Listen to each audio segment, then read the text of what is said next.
Whenever the topic of AI risk comes up, the conversation almost always spirals toward one thing: intelligence. Is the model smart enough? Is it accurate?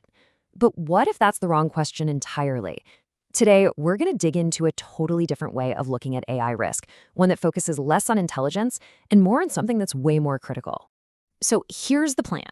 First, we're going to challenge this whole idea that risk is all about how smart an AI is. Then we'll define a really crucial concept, the authority boundary.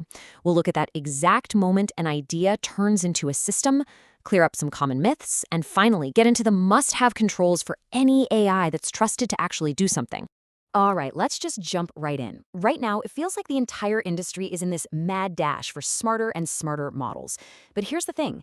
That obsession often makes us look in the wrong direction for where the real risk is, especially in big enterprise systems. And boom, this right here, this is the core idea of this whole explainer. Think about it. You could have a super genius AI that's incredibly low risk if it has zero authority to do anything. On the flip side, a really simple, kind of dumb system can be a huge danger if it's trusted to act. Once you make that mental shift, it changes absolutely everything about how you should be designing and governing AI.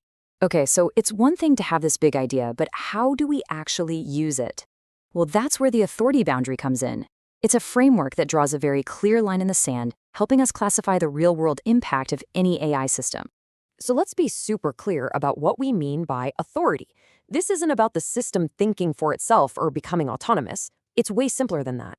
It's about impact. Does the AI's output have the power to change something in the real world? If the answer is yes, then it has authority, period.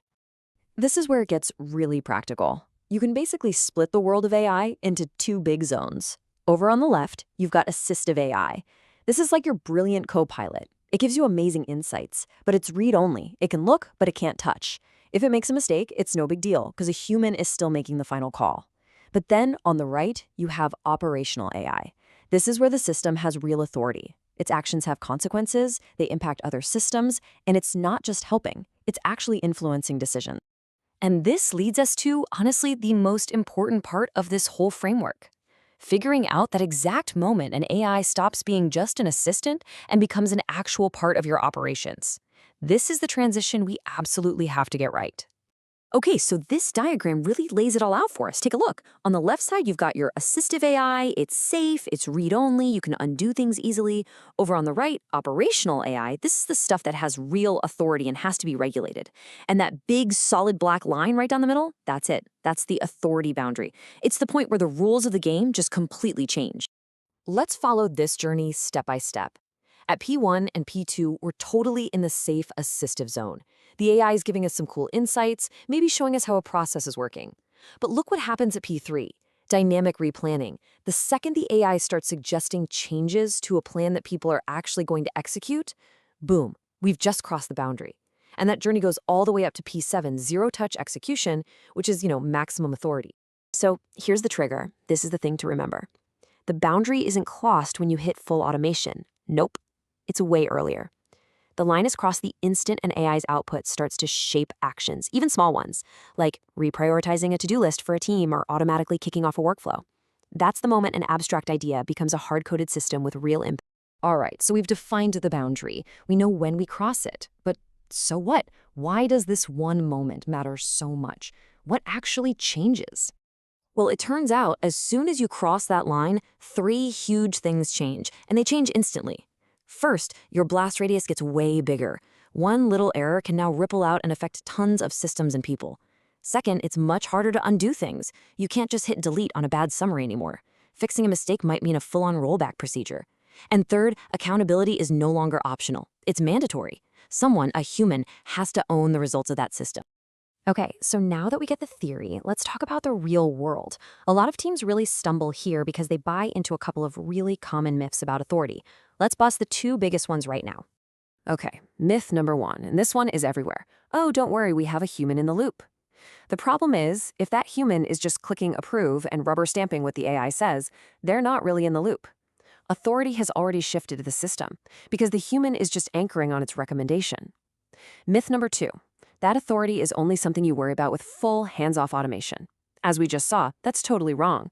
It shows up much, much earlier, the moment the system starts to shape decisions. So, what do you do once your system steps over that line into operational territory? The game changes. Your whole mindset has to shift.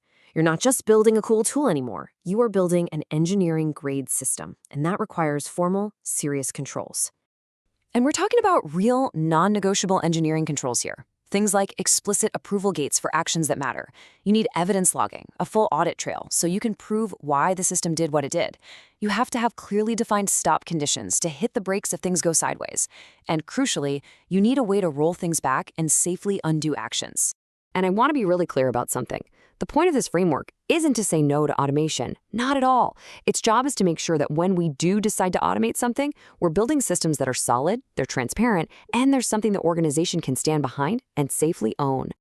So this all brings us right back to where we began. If there is one single thing you walk away with today, let it be this.